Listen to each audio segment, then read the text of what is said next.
Hey friends, welcome back to my channel. I am so happy you could be here to spend some time with me today, and we are going to create this super easy, fun, and festive Valentine envelope mini album using that sweet collection that I picked up from Amazon. And what makes this extra fun and easy is that we are using the pattern paper to create our envelopes. So if that sounds like something that you would like to do, then stick with me and we'll make it together. It is not often that I change my thoughts on a collection after my first initial impression when I open it.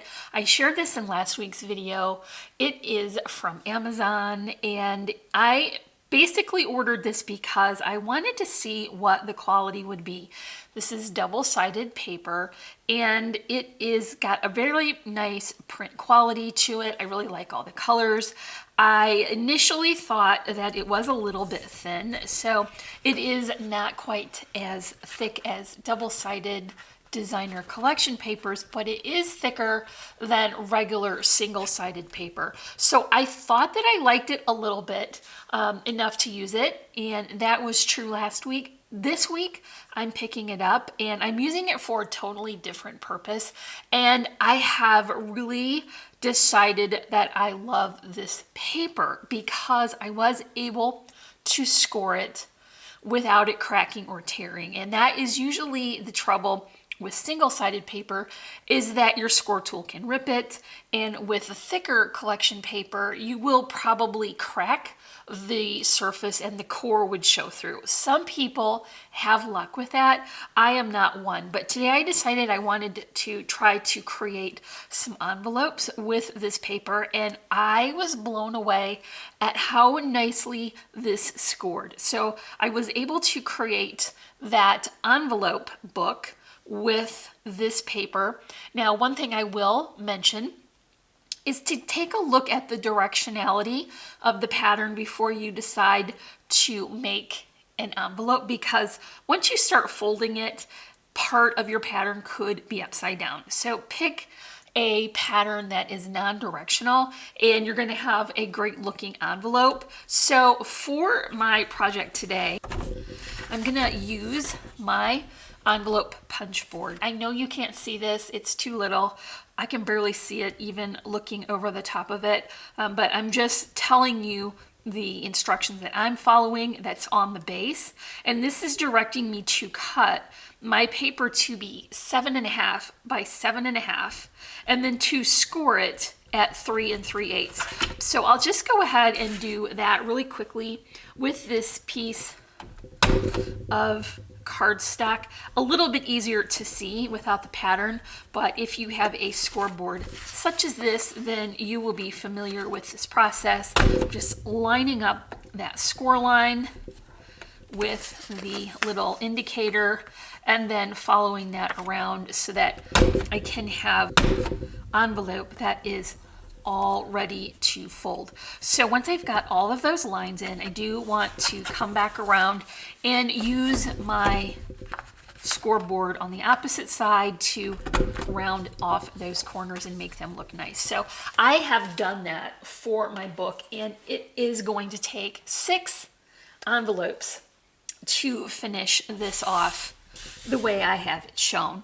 And I do want to create a base to add them to. So I'm going to use some beautiful red cardstock. My first piece is going to be 4¼ inch high by 11¼ inches wide. I'm scoring that at 5¼ and then also 6. So the outside is going to be 3/4 inch deep. I also have 2 sections that will go on the inside.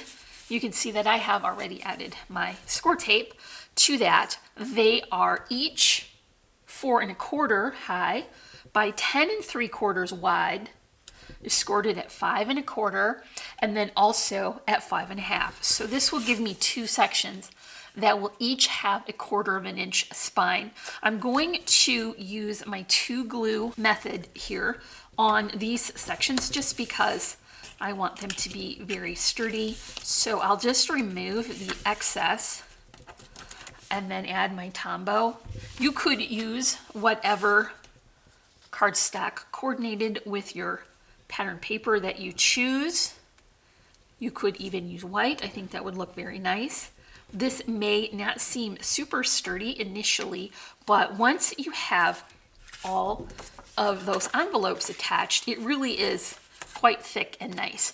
So I'm just going to bring this in and line up my score lines here along the middle, because that is where you want to make sure there is plenty of room. You can always trim off any excess once you've gotten everything attached.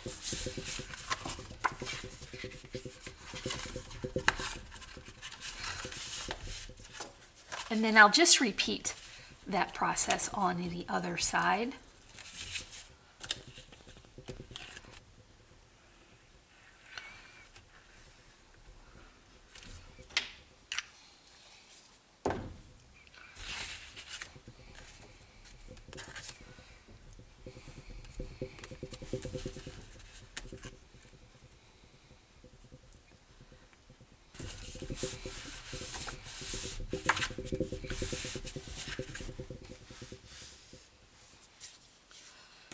So now I have a base for my envelopes, and the finished size of those envelopes is going to be 4 1/4 by 5 1/4. So that's going to be the dimension of my pages. So it's going to go all the way to the edge when I adhere the envelopes. So the first thing I want to do is open my first set of pages. So now it's time to add the envelopes, and I have mine prepared with my collection paper here, and I'm going to seal this up with the top flap inside so that I can have a nice finished edge.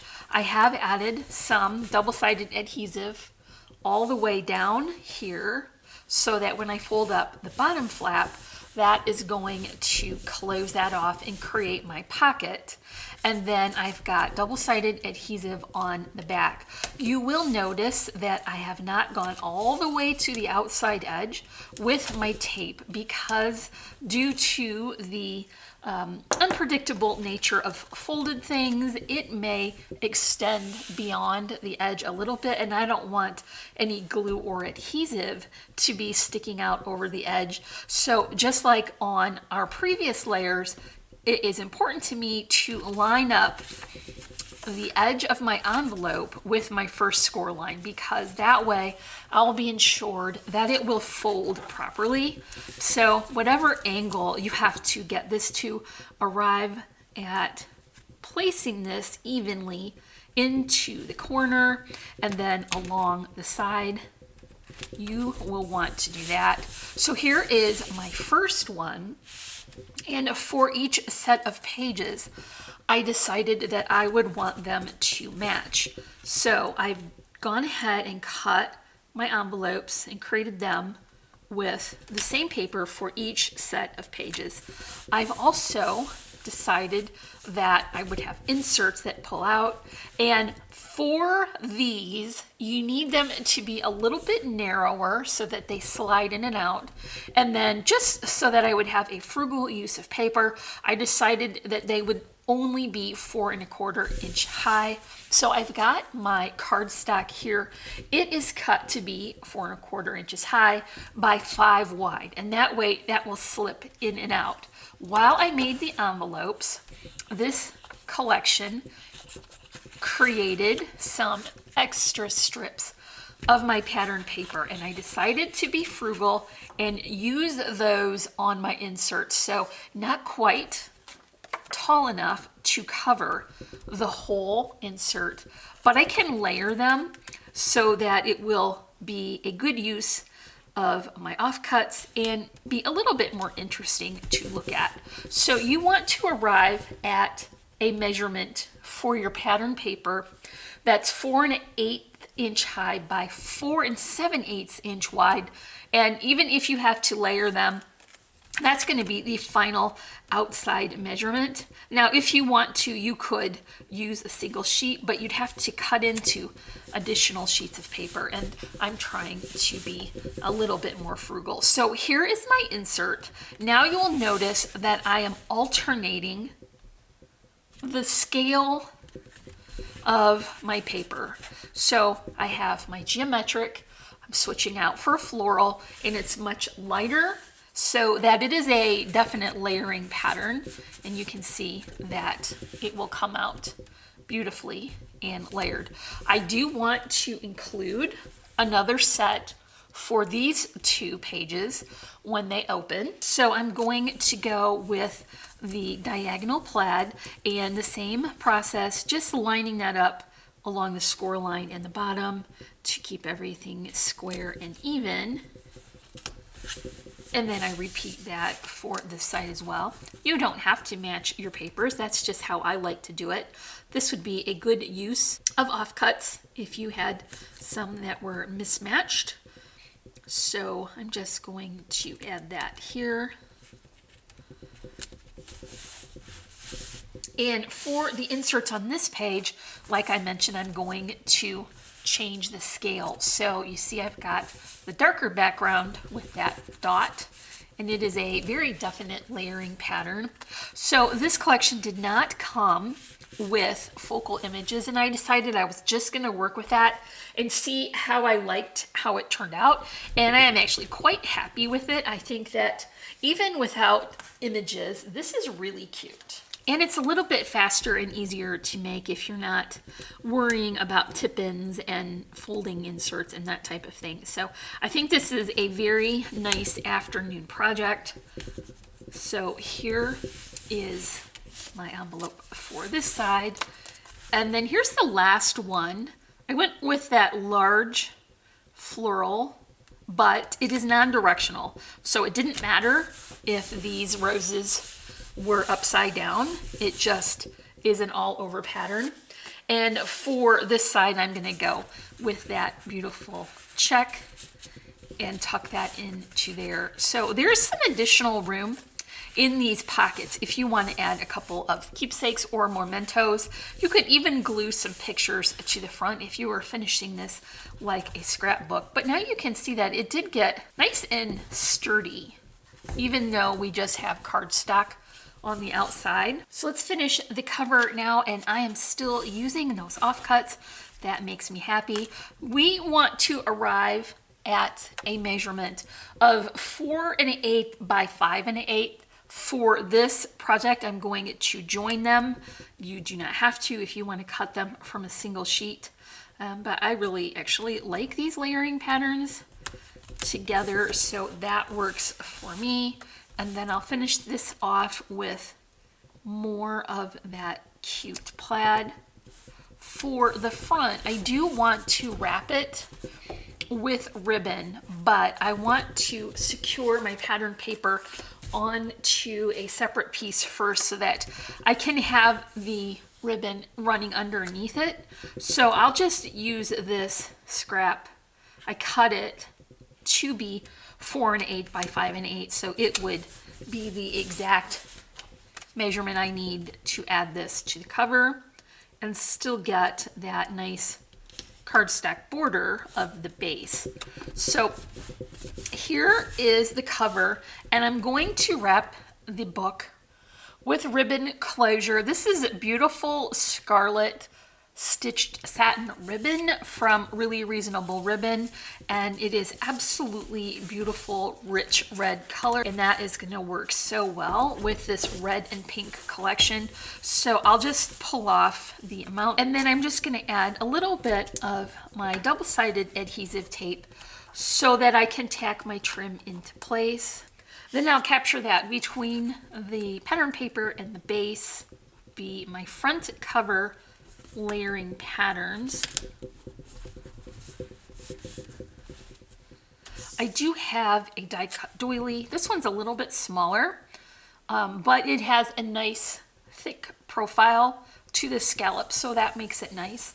And then remember that this collection does not have focal images, and I wanted to use it without adding additional supplies. So I'm going to use a die cut heart from the scraps to fill in my doily here, and that will be my focal image.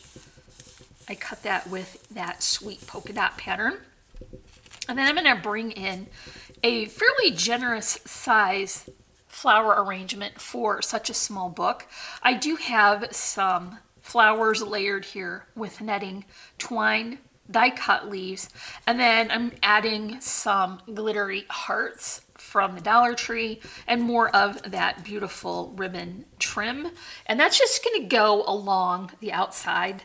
If you haven't seen these lotus flowers, I picked these up from Really Reasonable Ribbon as well. And I like to remove the top layer. It comes with a yellow stamen, which is probably accurate to what a flower looks like, but I want it to coordinate with my project a little better. So I typically pull off the first layer and then I add my own stamens to it so that it could work better for my project.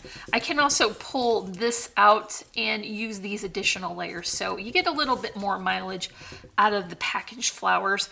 I've used the stamens to finish the center of this pre-made flower from Petaloo, one from my stash, and I totally changed the look of it by switching out that stamen. So this is going to be glued on with hot glue because this is a pretty heavy arrangement here. And then I'm going to add my little charms on the side, just 2 little hearts to coordinate with my theme, and I will add those as I do with a little hot glue. Remove the excess and finish off those cut ends with a button. Got a couple of sequins here as well. Gonna add those with my Tombow. I like 3 just in the bottom corner here, and I'm gonna bring one of them up on to the doily. So this is all for our envelope mini album that we created with our non-branded Valentine paper collection from Amazon.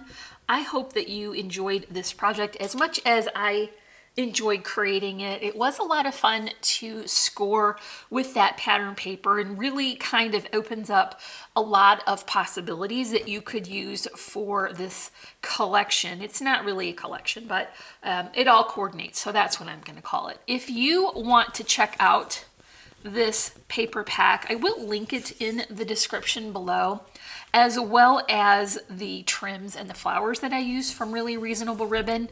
And you can also find links to our social media sites there as well. So check us out on Instagram, Facebook, and our Etsy shop. If you enjoyed this video, make sure to give me a big thumbs up. And if you're not already, I would love for you to subscribe. So hit that bell notification. And as always, I'm wishing you a happy and productive day. And I thank you so much for watching. Bye.